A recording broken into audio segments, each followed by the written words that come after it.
Buenas tardes. ¿Se oye bien? ¡Qué alegría! Por fin. Bienvenida, bienvenido. Como solía decir un socio del Ateneo, Miguel Río, en sus conciertos de los años 80 en La Chana, gracias por estar ahí.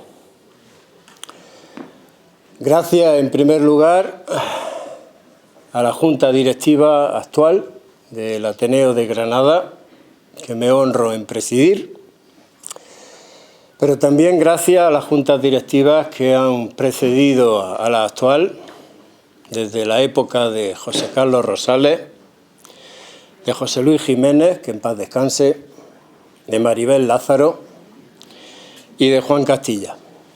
Gracias a cada una y a cada uno de ellos por sostener en el tiempo y con esfuerzo el Ateneo de Granada.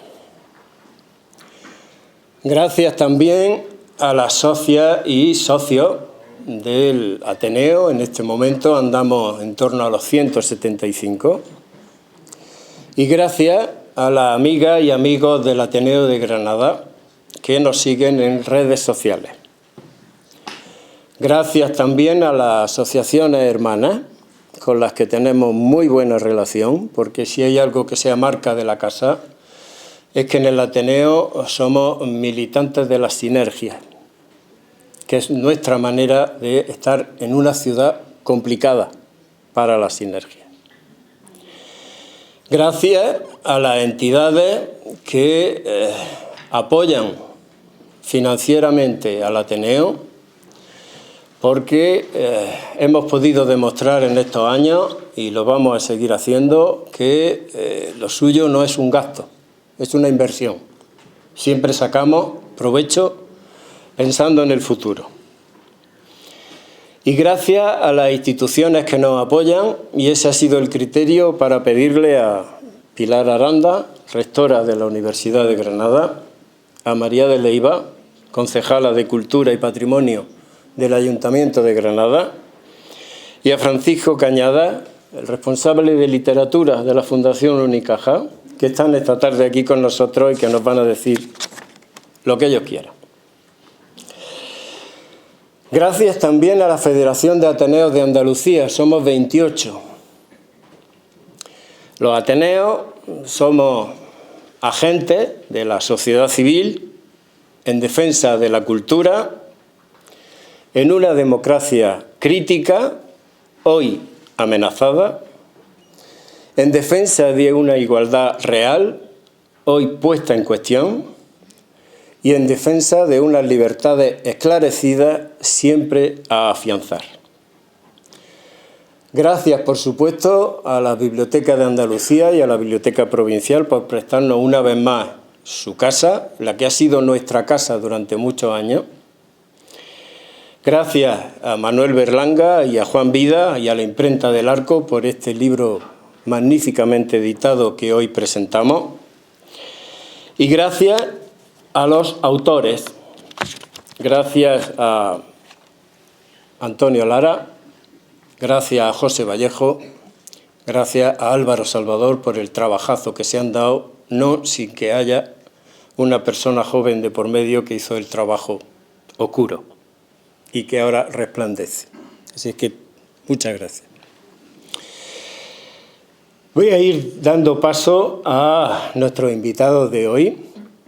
Voy a empezar por María de Leiva y le voy a pedir que venga aquí a decirnos lo que ella considere desde el punto de vista del Ayuntamiento de Granada. Pues muy buenas tardes a todas y a todas. Gracias, Jesús. Gracias por invitarme a esta sala Valdelomar, a esta biblioteca de Andalucía que yo considero como mi casa. No sabéis el cariño que le tengo, porque he sido librera muchos años y he pasado muchas tardes aquí viendo cómo se presentaban libros y vendiendo libros y de verdad que siempre que vengo me siento a gusto, me siento como mi casa. Yo solo quiero hablaros de por qué el Ayuntamiento está aquí hoy. Y está aquí hoy por la Concejalía, sobre todo de Cultura y Patrimonio, por el empeño que tantos años hemos tenido por buscar una sede decente para el Ateneo. No ha sido fácil, y Jesús y Álvaro lo saben también, que no fue fácil encontrarla porque los espacios patrimoniales en Granada son escasos. Pero pusimos todo nuestro empeño porque el Ateneo y el fin de la cultura y el patrimonio en un ayuntamiento es hacer posible y facilitar espacios para que se divulgue la cultura, para que llegue a toda la ciudadanía, se visualice. Y yo considero que el Ateneo eso es un centro de difusión de la cultura, la ciencia, la literatura, la filosofía, pues lo que es Granada, una ciudad cultural. Y es el empeño que se debe poner. Nosotros desde un principio, desde que estamos en esta nueva legislatura gobernando, pusimos mucho empeño en que el Ateneo formase parte en la comisión cultural de el aniversario del primer centenario del concurso de Cantejondo que se ha celebrado de 2022. Era fundamental que ellos formaran parte y nos ayudaran a sacar este centenario adelante con su conocimiento, porque hay muchas personas aquí que forman parte de esta institución y son maestros en lo que es el cantejondo o el flamenco. La muestra está en que, bueno, pues además de ese empeño, ayer creo que fue, el director, el profesor de la banda, José Miguel Barberá, clarinete de nuestra banda municipal, pues dio una conferencia glosando la figura de Eduardo Torres y su relación con Manuel de Falla. También hoy estamos aquí presentes para la presentación de este libro, nada más y nada menos que con nuestro coordinador de cultura, José Vallejo, que además de ser uno de los mejores culturales, yo diría que el mejor, pero bueno, ya tampoco voy a poner gestor cultural que hay en Granada, tenemos la suerte de que es una persona muy trabajadora y que además de llevar el área de cultura se presta a todo lo que se le pida, siempre está dispuesto a colaborar, y sobre todo pues un especialista, Manuel de Falla, y en todo lo que es el cante. Yo quiero no quiero hablar más, quiero darle las gracias a Jesús Amber, a todos los directores que ha tenido esta fundación, el Ateneo, porque estáis siempre por vuestro empeño, a toda la junta directiva del Ateneo por vuestro empeño y vuestro saber hacer en que la cultura se divulgue en Granada, y no cejáis en el empeño de comunicarnos todos los días, todas las semanas, siempre que hay un acto, vuestra presencia e invitarnos. Sin más, ya le digo, daros las gracias a toda la junta directiva y que sigáis por muchos años. Muchas gracias.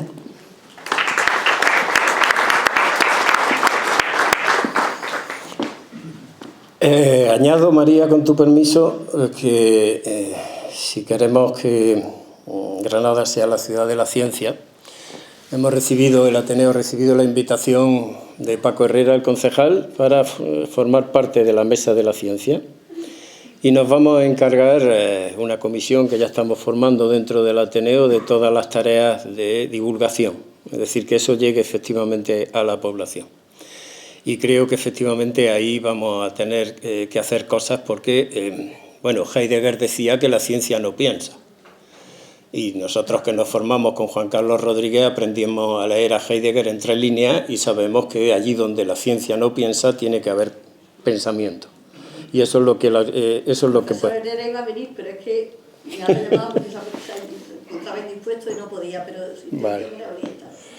Esta tarde con nosotros. Muy bien, pues muchas gracias, María, por tus amables palabras. José Vallejo ha escrito, y le voy a dar la palabra, la primera parte de la historia del Ateneo en los años 20. Una historia apasionante de lo que se ha llamado la Edad de Plata de la cultura de Granada. Cuando quiera, José.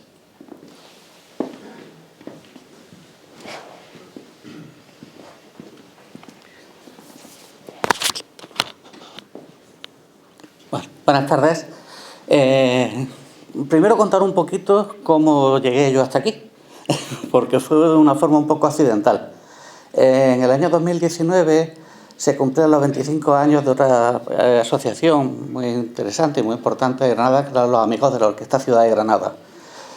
Y pensaron la directiva en hacer una serie de conferencias que registrara la actividad cultural musical de la ciudad de Granada durante el siglo XIX y el siglo XX.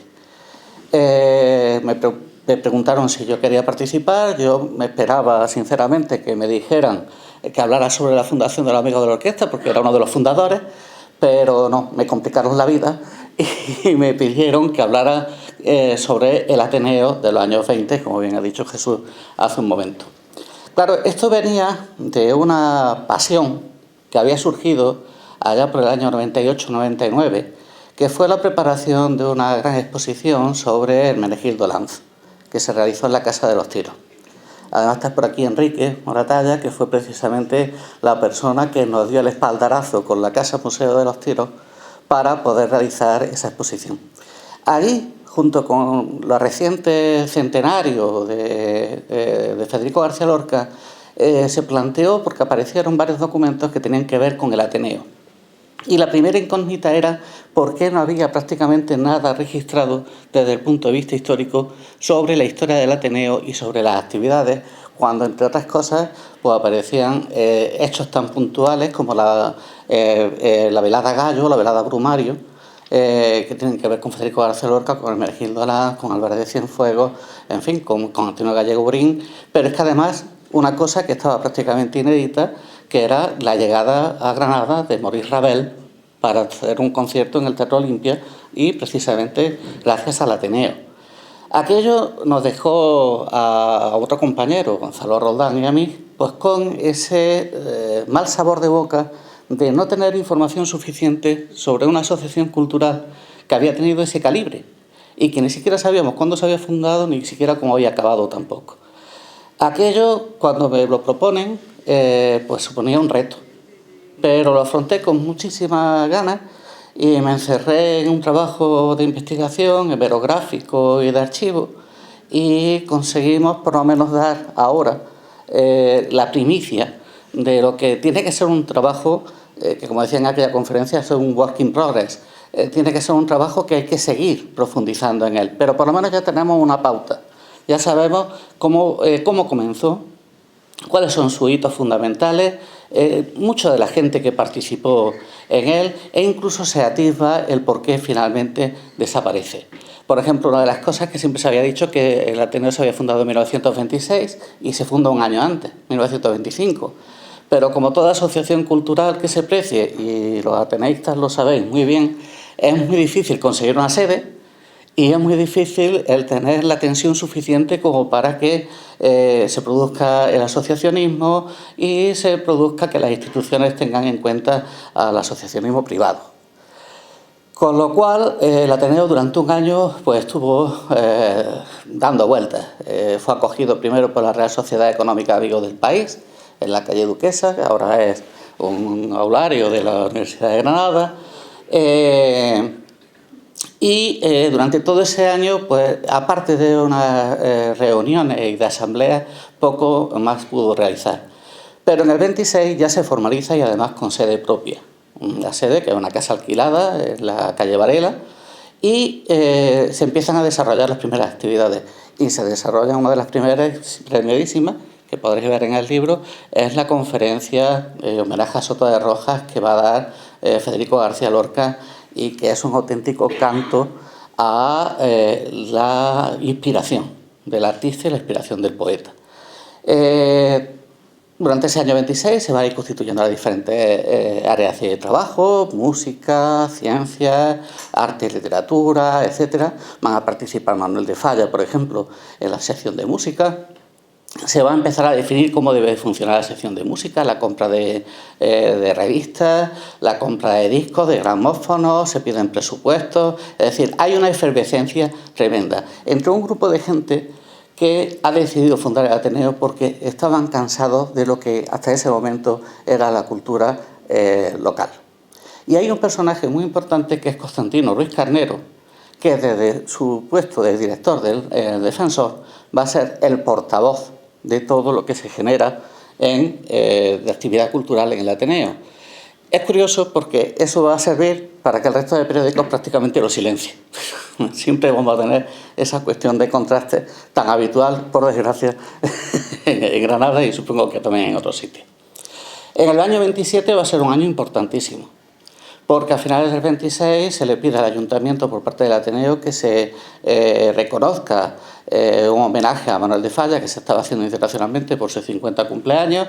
En el 27 se va a producir ese homenaje, se va a hacer un homenaje a Beethoven, que va a liderar dirigiendo y tocando el propio Manuel de Falla. A finales de año el propio Manuel de Falla va a hacer un concierto sobre una serie de obras de Scarlatti, interpretada al piano. Es la primera vez que eso se hacía en Granada, por supuesto, y que es un reconocimiento de Manuel de Falla a la propia institución del Ateneo. Ahí hay una cuestión muy bonita, que es que todos los programas están decorados a mano por los artistas del Ateneo. Es un homenaje que le devuelven ese favor a Manuel de Falla. Y se va a producir también otro elemento fundamental, que es los autos sacramentales. La realización del primer auto sacramental en la Alhambra, con Hermenegildo Lanz como escenógrafo. En esa peregrinar de sedes, el Ateneo dejará la sede de la calle Varela, llegará a estar en los locales del Liceo y va a mantener una línea de actividad pues, importante, con el reconocimiento de Soto de Roja en el año 27 también, la generación del 27, la poesía barroca. Es decir, está siempre puntero. Hay una serie de conferencias también que se van a impartir y se van a ir repartiendo por los barrios. Y ahí, como bien ha dicho antes Jesús y también María, va a ser todo, va a ser ciencia, va a ser literatura, va a ser arte.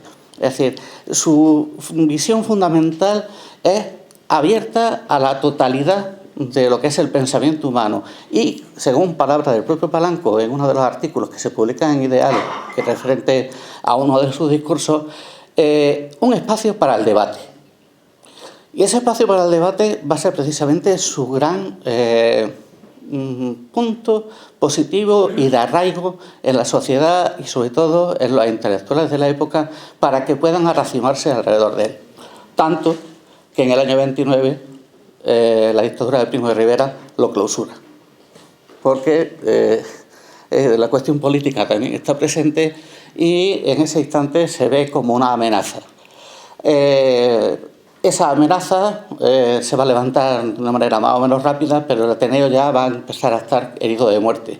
E incluso en el año 31 hay un momento en el que se está apostando por la disolución del propio Ateneo y sale en su auxilio la figura de Hermenegildo Lanz. La figura de Hermenegildo Lanz también es otro de esos personajes que, igual que el Ateneo, aunque ya está bastante más investigada, hace poco se ha leído una tesis doctoral en la Universidad de Granada a cargo de Emilio Escoriza, y es un personaje que tendremos que hacer más propio. E igual que a él, a otros muchos de los personajes que en el libro cito y que formaban parte de esa vanguardia cultural granadina. Él, por ejemplo, va a conseguir que Azaña venga como presidente del Ateneo de Madrid, pero ya también como presidente de la República, que venga a Granada y se rellenan páginas completas de los discursos de ambos. Incluso la idea de la barraca ya está esbozada en una de las proposiciones que hace el Ateneo a comienzos de año para que se realice con la República prácticamente recién instaurada. Pero, ¿cuál es el problema? Porque el Ateneo desaparece, por lo menos sus noticias, hacia el año 32.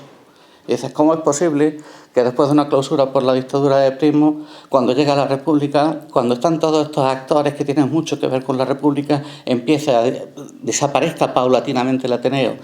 No lo sabemos con seguridad, pero sí intuimos que el mero hecho de que todos los personajes que estaban en la cúpula directiva y que eran los actores fundamentales de la actividad cultural que estaba desarrollándose en el Ateneo acabaron siendo o alcaldes, o gobernadores, o ministros, o senadores, de tal forma que se descapitalizó, por decirlo de alguna forma, esa cúpula y no había masa social suficiente por miedo a aquel cierre que se realizó anteriormente en esos momentos y la precariedad económica. Esto es un resumen muy ajustado, no quiero extenderme más porque tiene que hablar mucha gente, pero creo que es suficiente para mostrar la importancia que tiene en ese periodo fundamental de esa Edad de Plata que ha comentado Jesús, porque es piedra de toque básica para después, durante la Guerra Civil y posteriormente haya todavía un recuerdo y un cierto sopesamiento en el que hay interés porque eso vuelva a ocurrir. Pasará después, pasará hacia el año 50-51 con la Casa de América, que va a ser un intento de resurgir otro tipo de Ateneo, la vanguardia artística de los años 50 en Granada. Simplemente esto y ya pues cedo la palabra. Muchas gracias.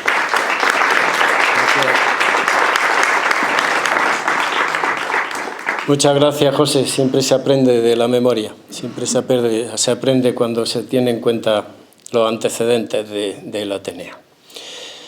Bien, don Francisco Cañada, responsable de literatura de la Fundación Unicaja. Hace 3 años que nos relacionamos, siempre gracias a Alberto Fernández y a Conchita Fernández Piñas, que está por ahí arriba, que entramos en relaciones y desde entonces somos buenos amigos, a pesar de que usted viva en Málaga y nosotros en Granada. Cuando usted quiera. Muchas gracias, Jesús. Y no hay mejor amistad que la que nos une a través de la cultura y de iniciativas así como esta, ¿no? Y es que realmente un día como hoy en el que se presenta una publicación, pues no deja de tener un aroma especial, porque es habitual que pensar que tenga tintes festivos para su autor, porque realmente, sus autores en este caso, porque realmente suelen ser los autores los protagonistas en la presentación de un libro. Porque coincidirán conmigo en que publicar es compartir y crear. Y que no hay nada más digno de orgullo que dar vida y crear. Pero hoy permítanme que compartamos ese protagonismo de sus autores con la entidad que nos ha traído aquí, el Ateneo de Granada. Al igual que en otras muchas ciudades, el Ateneo nació como una institución que era y que es absolutamente necesaria para el desarrollo de su entorno. Y sobre todo en una época en la que se llegó a denominar la Edad de Plata de la cultura granadina, en la que aglutinó grandes nombres, grandes pensadores de la época que llegaron a ser, bueno, y son grandes figuras en nuestra historia y en nuestra cultura. La verdad es que se precisaba de un impulso que elevara al Ateneo más allá del estado de autocomplacencia que dominaba por aquella época. Su trayectoria, no obstante, como se ha comentado antes, sería corta, porque ya en el año 32, pues poco a poco fue diluyéndose, ¿vale? Con el palabra. Todo un contrasentido, porque precisamente en esa época en la que el régimen político de la Segunda República, como ya se ha comentado anteriormente, pues elevaba todos esos valores que durante tanto tiempo habían estado un poco ocultos. Y la verdad es que en ese rol el Ateneo se hubiera antojado como algo realmente fundamental por su afán de promover el desarrollo en su entorno y la reflexión sobre la situación socioeconómica, que es lo que siempre ha caracterizado a esta institución. Para nosotros, para la Fundación Unicaja, nos sentimos plenamente orgullosos de formar parte de este reverdecimiento de la institución ateística en Granada. No en vano, pues como ha dicho Jesús, compartimos un mismo ADN, compartimos también proyectos, un interés por el bienestar social, económico y sobre todo también cultural de nuestro entorno. Razones por las cuales nuestra vinculación con el Ateneo es cada vez más intensa de un tiempo de esta parte, como se ha demostrado, como se viene demostrando a través de otras iniciativas, como son los premios del Ateneo, que ya se entregaron el año pasado y próximamente también se llevarán a cabo. Y es que realmente Fundación Unicaja lleva más de 100 años siendo un referente del mecenazgo en nuestra tierra y hoy el de mayor importancia del sur de España. Lo atestiguan pues miles de actuaciones que desarrollamos a lo largo y ancho de nuestra geografía mediante patrocinios, colaboraciones o incluso actividades propias que ponemos en marcha. En materia literaria, solamente por citar un ejemplo, tenemos un fondo bibliográfico compuesto de más de 2.000 títulos distintos de publicaciones.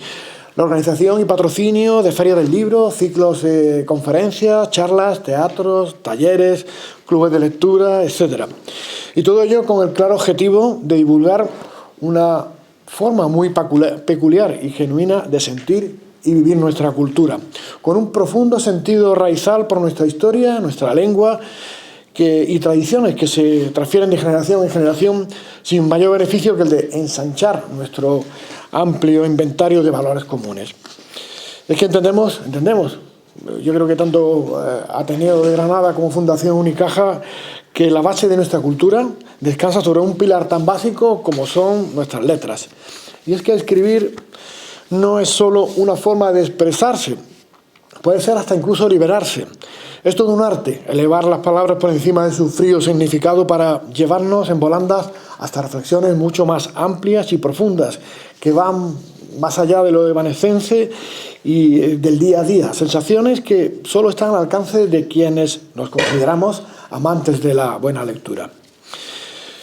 En mi primer acto con el Ateneo de Granada, hace ahora casi un año, no sé si Jesús lo recordará, durante la entrega de los premios del Ateneo, los premios de Artes e Investigación, me dirigí a los ganadores indicándoles que ellos son la mejor expresión de nuestra sociedad, que representa un ejemplo para todos, especialmente para los más jóvenes, y que con su esfuerzo nos ayudan a mirar el mundo con menor incertidumbre y mayor esperanza.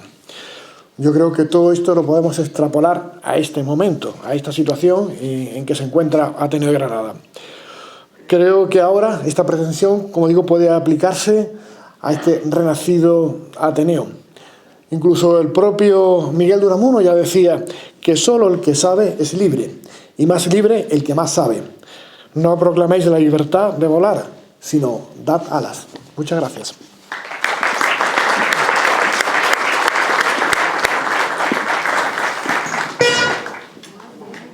Muchas gracias, Paco. Acabamos de descubrir que no solo eres un magnífico gestor, sino que también te gusta pensar. Y eso quizás lo tenemos en común con el Ateneo. Bien, Álvaro Salvador, por favor. Suya fue la primera versión de la nueva época y hay mucho trabajo ahí detrás. Cuando quiera, Álvaro, muchas gracias.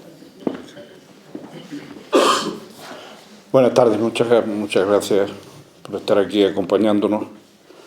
Bueno, yo quería también contar un poco, hablar un poco de la génesis de este libro. Aproximadamente en el año 2017, ¿no? 18, el Ateneo decidió que sería importante, de alguna manera, investigar y poner al servicio del público en general y de los socios en particular la historia de un Ateneo, digamos, anterior a nosotros, es decir, el Ateneo que de algún modo teníamos noticias dispersas que se había creado en 1925, ¿no? A través de lo que se conoce de Federico García Lorca y de algunos otros protagonistas de aquel momento, como Hermenegildo Lanz y como Constantino Ruiz Carnero, en fin, una serie de... Pero eran todos como una serie de flashes que no estaban unidos ni relacionados ni por supuesto historiados en la historia del siglo XX granadino, ¿no? Y entonces, bueno, pues decidimos investigar en serio. Incluso contratamos a una becaria que está ahora con nosotros aquí, que hizo, como ha dicho Jesús, el trabajo más oscuro y menos agradecido de esa primera investigación, recorriendo pues las páginas del Defensor de Granada, los archivos locales, el archivo Manuel de Falla y otra serie de archivos, las revistas interesantes como Reflejo, como la Alhambra, etc. Pero cuando estábamos en ese trabajo, iniciando ese trabajo, pues fuimos invitados a las conferencias que organizó la Asociación de Amigos de la Orquesta, y una de ellas era José Vallejo, que iba a hablar precisamente de este tema. Y entonces, bueno, me acuerdo que fuimos algunos de los miembros de la Junta Directiva a esa conferencia y nos dimos cuenta de que José Vallejo llevaba el trabajo muy adelantado, ¿no? y además que, bueno, que tenía intención de publicarlo, etcétera. Y entonces pensamos, porque es absurdo hacer una investigación paralela si él la tiene ya adelantada, y entonces lo que haremos será aportarle las cosas que nosotros podamos aportarle, porque él ya la tenía muy avanzada esa investigación. Y decidimos por nuestra parte elaborar, pues, digamos, la historia, aunque más joven y más reciente, pero la historia del segundo Ateneo, desde 2009 hasta, en principio, la idea era que fuera desde 2009 hasta 2019, para celebrar el 10º aniversario, pero luego se pensó, porque, claro, como ustedes saben, en 2020 se planteó una situación muy especial a la que yo creo que el Ateneo supo reaccionar muy bien. Fuimos de las primeras instituciones que empezamos a organizar y a retransmitir actividades online con muchísimo éxito, además, también debido a la pandemia, porque la gente estaba en su casa y aburría, ¿no? Y entonces se conectaban y se llegaron a conectar en algunos actos hasta cientos de personas, ¿no?, a la vez. Entonces, bueno, decidimos alargar esa historia hasta el año en el que se estableció una nueva junta directiva, ¿no?, que fue en el 22. Además, después, el Ayuntamiento nos había concedido una sede, que es nuestra actual sede, en Martín Bojorquez, y también había que hablar de eso, de cómo se había, digamos, conseguido esa sede. Yo estuve haciendo un trabajo bastante duro y bastante desagradable, que fue historiar todas las actividades del Ateneo y, de algún modo, los momentos importantes en su desarrollo y en su evolución. Y después se pensó que, bueno, aquello era como un trabajo un poco frío, un poco desasistido de contexto, y entonces Antonio Lara, que es un magnífico historiador, lo que hizo fue completar ese trabajo dándole esa contextualización en relación con la historia de Granada de esos años, ¿no? Un poco, digamos, haciendo coherente el trabajo con lo que había hecho antes José Vallejo al historiar el Ateneo del principio de siglo, ¿no? Bueno, los que son socios saben más o menos cuáles han sido nuestras actividades y la importancia que han tenido. Yo, bueno, puedo acordarme de algunas de ellas que, por cierto, han sido reconocidas fuera de Granada también, con premios de la Federación del Ateneo, como la democracia a debate, o los textos en la encrucijada, o la cultura del siglo XX, o las tertulias del Ateneo, poesía en el jardín. Es decir, ha habido toda una serie de ciclos, unos que ya se han cerrado por distintas cuestiones y otros que todavía siguen vivos, que de algún modo han servido para consolidar la figura del Ateneo desde un punto de vista intelectual, pero también desde un punto de vista divulgativo, que es lo que nos interesa fundamentalmente. Bueno, nada más que decir. Ese ha sido mi trabajo, y que, bueno, tanto Pepe Vallejo como Antonio Lara, pues nos sentimos muy orgullosos de este libro, ¿no? Un libro también editado y que además inaugura una nueva etapa en el Ateneo, que es una colección de textos que esperamos que se puedan continuar sin ningún problema. Nada más, muchas gracias.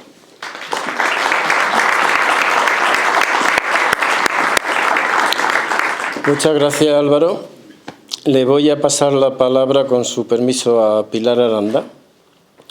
En el año 2018 fui a verla, a cocinar a fuego lento, como ella dijo, el Seminario Internacional Juan Carlos Rodríguez.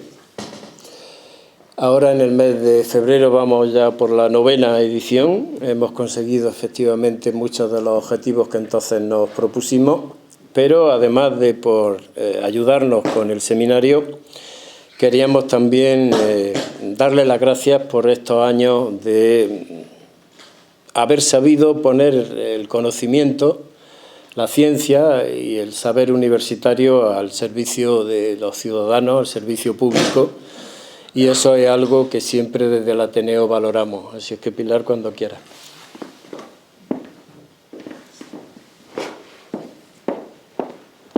Buenas tardes, muchas gracias, Jesús, compañeros. Gracias por invitarme a compartir algunas reflexiones sobre lo que desde la universidad podemos aportar o podemos sentir que representa el Ateneo, esa defensa de los valores culturales, históricos, patrimoniales, científicos que tiene la sociedad, pero además con una estructura de lo que llamamos la sociedad civil. Es decir, es la ciudadanía pensando, analizando, criticando, emitiendo propuestas, elaborando dictámenes, elaborando propuestas novedosas que puedan indicar a las instituciones muchas veces el camino al que hay que seguir, de una manera que nos permiten oír la realidad y oír a la sociedad para estar más cerca de ella.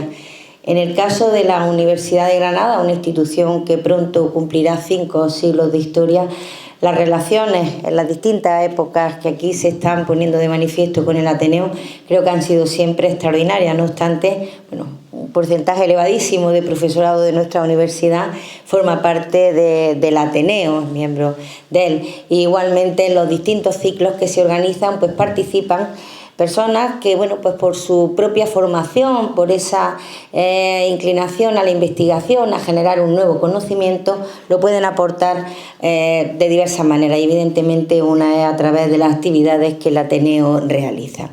Igualmente, como he dicho, permite también poner encima de la mesa temas de actualidad, temas que consideramos que necesitan un conocimiento por parte de esa sociedad civil. Es cierto que la academia a veces ha parecido que estaba alejada de la sociedad civil. Evidentemente el trabajo que hemos venido realizando toda la comunidad universitaria es tratar de acercarnos más a la sociedad, explicar qué hacemos, cómo lo hacemos, dónde lo hacemos y para qué lo hacemos, y en eso el Ateneo siempre ha sido un medio, lo que llamamos una interfaz magnífico para poder conectarnos con la sociedad.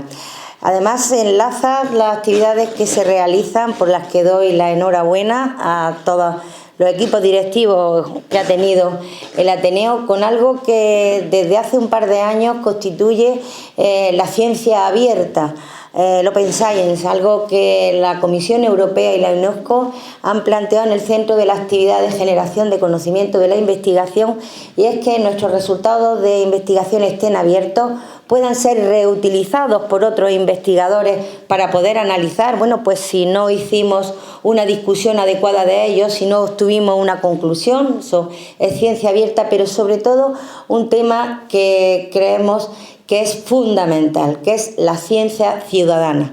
Esa ciencia que se hace desde otros lugares, desde los Ateneos, desde asociaciones, desde instituciones, desde, por ejemplo, hoy es universitario, es cierto, pero presentaba el resultado de la tercera investigación que ha hecho hacia una nueva senda el grupo de investigación de nuestra aula de mayores sobre Manuel de Falla.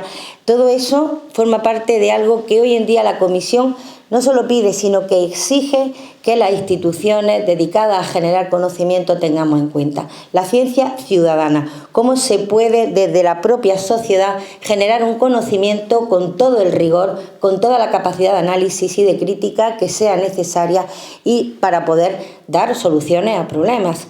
Además, otro tema que trabaja también muy bien el Ateneo es la interdisciplinaridad. Hoy en día es imposible pensar que la ciencia es un compartimento aislado. Mis compañeros de universidad saben que a veces cuando hablamos de áreas de conocimiento y de afinidades, algunos dicen yo no soy afín a nadie. Digo, no, perdona, tú no eres una isla en medio de lo que supone toda la ciencia. Y ustedes lo saben muy bien, lo participan, lo realizan y es fundamental. Los problemas tienen muchas aristas y hay que analizarlos desde distintos puntos de vista. Y en esos puntos de vista, evidentemente, la ciudadanía, la ciencia ciudadana es fundamental. Animarles a continuar con la actividad, abiertos, como siempre, a poder reflexionar sobre los problemas que tiene la propia universidad como institución o temas que la universidad va generando hacia la sociedad. Bueno, pues actualmente es cierto que la inteligencia artificial ocupa un lugar muy importante. Nosotros vamos a continuar trabajando en ella porque llevamos ya años formando instituciones, asociaciones, grupos de trabajo, pero está también el proyecto de Liz Midones, el acelerador, que es una realidad ya hoy en día, y bueno, pues el proyecto de la azucarera, que en enero inauguraremos la exposición con un equipo de trabajo directivo, donde también hay miembros del Ateneo participando en un proyecto de sostenibilidad y un proyecto que conecta la vida ciudadana con la vida de La Vega, yendo a buscar cuáles son nuestras raíces y en un punto que nos conecta a todos con lo que es ese medio ambiente por el que debemos de trabajar. Como ven, son muchos los temas que nos unen, son muchas las actividades comunes. Enhorabuena, gracias Jesús por invitarme a participar y a todos ustedes muchísimas gracias, sobre todo por su ilusión y su idea de que el conocimiento es el futuro y debe de formar parte de nuestra vida cotidiana. Muchísimas gracias.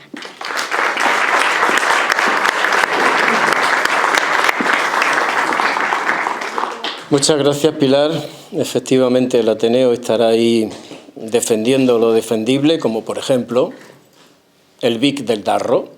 Estuvimos concentrados hace 3 días para pedir, junto con 50 asociaciones más, a ver si de una vez dejamos de ser negligentes y empezamos a mirar Granada desde el Darro, porque entre otras cosas Granada se construyó precisamente desde el Darro. En Granada se entraba desde los tiempos de los fenicios, por esa vía, como ejemplo, ¿no? Pero también este tema de la Mesa de la Ciencia, efectivamente, para nosotros va a ser muy importante para llevar la ciencia también a asociaciones de vecinos y asociaciones ciudadanas, como ha dicho Pilar.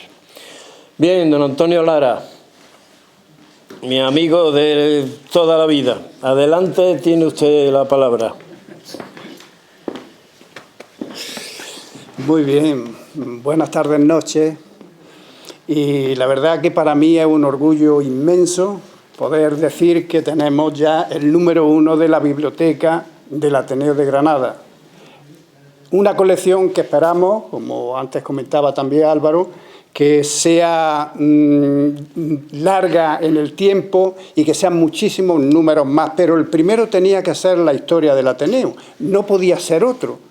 Ahora vendrán otros títulos y demás, pero tenía que ser este precisamente porque, de alguna manera, aquí se compendia en cierta manera la historia de esta institución que tiene 2 épocas.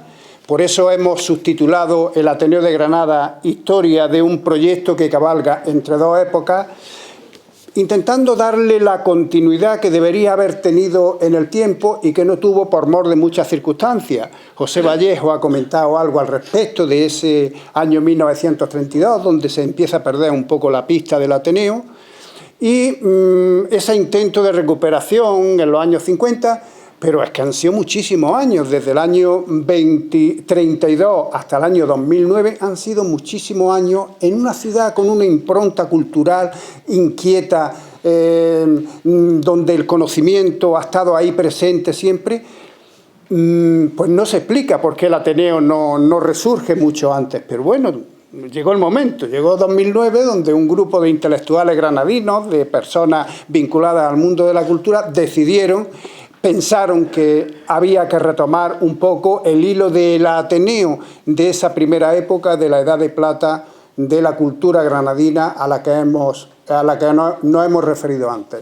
Y afortunadamente, bueno, pues ese paso adelante de la cultura, de miembros de la cultura de Granada, de la ciudad de Granada, ha permitido que hoy estemos aquí. Y aquí es donde está contenido en cierta manera esa. Es verdad que el Ateneo ha tenido una trayectoria también muy similar a la que tuvo ya ese Ateneo en la primera época, donde no tenía sede, donde estaban buscando a ver dónde. Y este Ateneo de la segunda época también. Antes María nos ha comentado que bueno, que tenemos ya una sede y estamos muy orgullosos de tener una sede.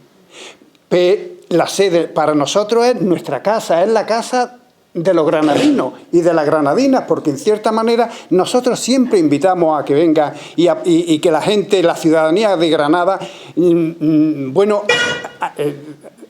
llegue a las actividades, se presente, tengan allí un espacio, un sitio donde escuchar, donde participar, donde promover el debate. Yo lo único que le digo a María es que algún otro espacio público, hombre, es lo menos que podemos hacer teniendo la representante de Cultura del Ayuntamiento de Granada, que algún otro espacio un poco con otra impronta, un poco más histórica, de esa raigambre que tiene y de esa solera que tiene el Ateneo, ¿verdad que sí? A ver si es posible. No lo vamos a pedir de hoy para mañana, pero si puede ser de hoy para pasado mañana. Ah, que me dices que a la rectora se lo pidamos a la rectora a ver si tiene algo. Una sede como la que está.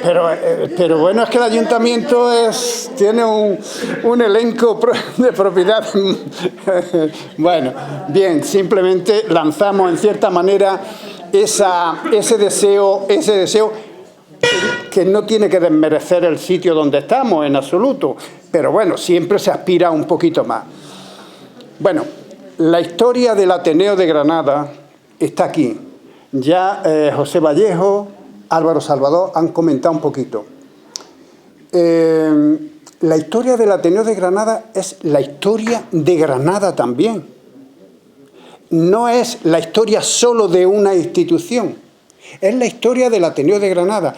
Y yo, que afortunadamente, a pesar de todo lo laborioso y de toda la dedicación que yo le he dado a este libro, a pesar de todo eso, pero afortunadamente que yo me haya podido encargar de la edición de este libro, de hacer un estudio de investigación histórica para casar las dos épocas del Ateneo de Granada, pues tengo que deciros que esto es Historia de Granada, independientemente de que el título sea el Ateneo de Granada, es Historia de Granada, porque veréis, yo que soy historiador, aparte de otras cosas, yo que soy historiador, no hay de la época, de los últimos 20 años del siglo XXI, no hay ningún estudio histórico sobre la ciudad, sobre la provincia de Granada. No hay,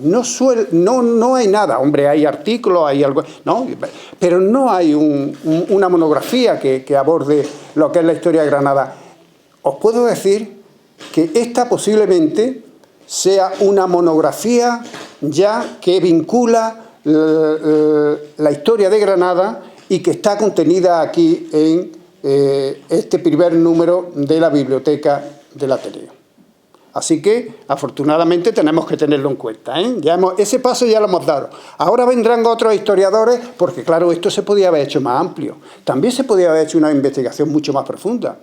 Por supuesto, siempre. Es decir, un libro de historia nunca está terminado. Lo que pasa es que tienes que publicarlo en un momento determinado. Y cuando llega ese momento, pues tienes que decir, aquí me quedo y aquí me paro, y a partir de aquí, bueno, pues vamos a publicarlo. Pero luego vendrán otros historiadores que probablemente y que seguramente ahondarán en cada uno de todos los perfiles, matices y demás que están contenidos en este libro concretamente. Bueno, la Biblioteca del Ateneo, ¿verdad, querido Jesús? ¿Qué? Pues vamos a decir alguna cosita de ella. Bueno, Jesús y yo, es que teníamos 15 años, 14, 15 cuando nos conocimos, así que, bueno, ya os podéis imaginar. Yo tengo un hermano más que se llama Jesús. Muchas gracias. ¿Pero qué vas a decir? No, voy a decir que la historia del Ateneo, perdón, la historia no, la Biblioteca del Ateneo tiene que ser un foro de debate, de pensamiento, es decir, todo lo que va a contener esta historia, aparte de los premios del Ateneo, que lógicamente van a tener una proyección en los distintos números y ediciones que se vayan haciendo a lo largo que esperemos que sean muchos años, ¿verdad? Y en colaboración con Unicaja. Es decir, que estemos ahí con esos premios. Ahora tenemos la segunda edición y ya a la vuelta de Navidades vamos a tener la posibilidad de fallar esos premios, tener el fallo de esos premios y celebrar un acto al respecto.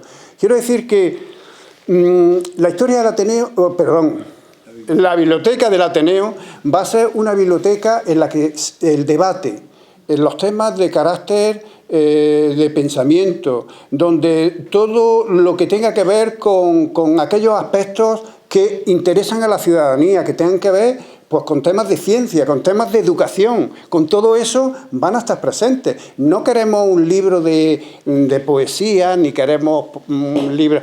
Para eso están otras editoriales que están saliendo magníficos, incluso esta editorial que se ha encargado de la edición de este libro. Juan Caballos tiene una colección de poesía fantástica, pero en nuestro caso lo que queremos es suscitar el debate, hacer que la ciudadanía de Granada, de la provincia de Granada, de Andalucía y de España, si es menester, entre y conozcan todo ese pensamiento que se traduce al final en una serie de publicaciones, de libros y demás que sirvan para una lectura complacida con respecto a este tipo de temáticas. Así que ese va a ser el sentido fundamental que va a tener la biblioteca del Ateneo.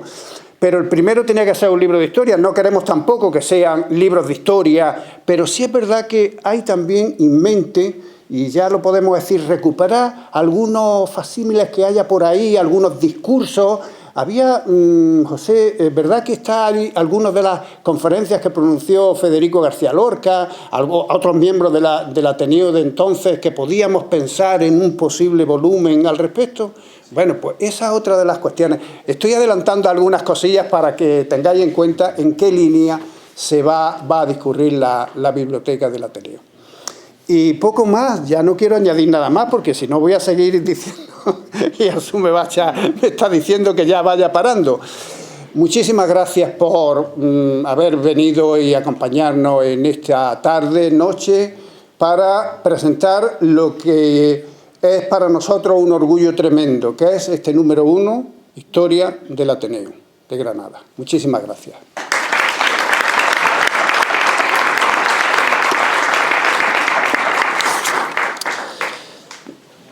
Bueno, pues muchas gracias Francisco Cañada, muchas gracias María de Leiva, muchas gracias Pilar Aranda, muchas gracias Antonio José Vallejo, muchas gracias Álvaro Salvador por esta velada de presentación del libro que es La felicitación del Ateneo a la ciudad de Granada en esta época.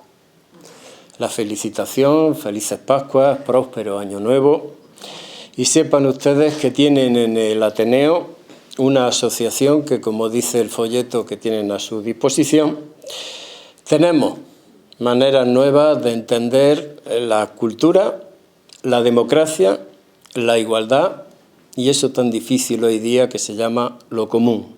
Muchas gracias por haber venido. Buenas noches.